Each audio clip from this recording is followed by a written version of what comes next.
Thank you, Mr. Chairman. With the passage of the Dental Registration Amendment Ordinance, new portals will be opened for the entry of non-locally trained and suitably qualified dentists to work side by side with local graduates in Hong Kong. This is a welcoming move, especially in the light of the government's plan to increase public dental services.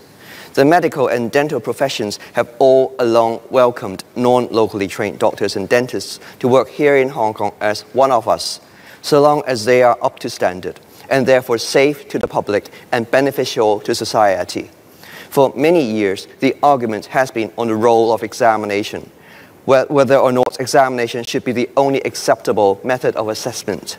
For doctors, the Medical Council of Hong Kong has always been delegating the conducting of the licensing examination to the two faculties of medicines locally. The general doctor in the community has no role to play with respect to the licensing examination. Having accepted on-job assessment to be an alternative to examinations, I am glad to see that we have moved beyond that argument.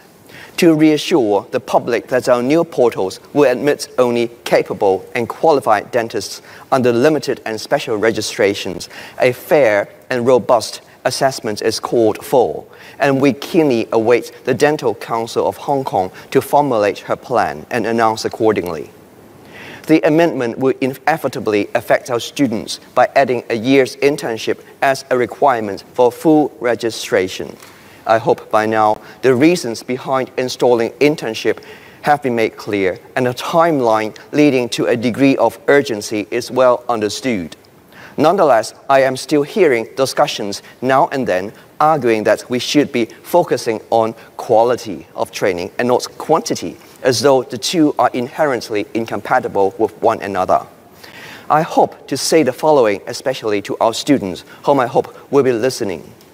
As a specialist surgeon qualified for 25 years, I am convinced that surgical capability is built upon knowledge, clinical acumen, and experience.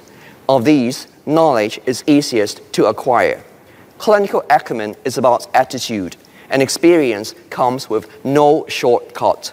Experience is about numbers, attention to details, plus the opportunity to take part in challenging and complicated real-world cases. Quantity definitely counts. An abundance of research in all arenas of surgery have sufficiently shown learning curves matter, with some steeper than others. It is imperative for us all to maintain public trust in our dental profession. It is upon us all to show Hong Kong that our graduates are competent, caring, and responsible. It is for our dear graduates and students to leave behind what is behind and take forth for a full and worthy future.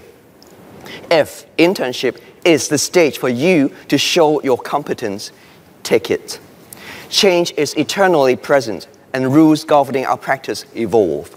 I say this with full empathy because I myself was required to take my surgical fellowship examination a second time because of a change in the training program.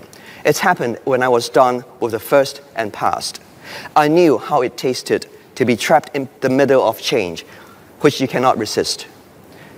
More importantly, I know it is myself and no one else who will decide how it is going to taste like. I chose it to taste sweet, and it did for the past quarter of a century. It is time for us to move forward. I speak in favor of the motion. Thank you very much.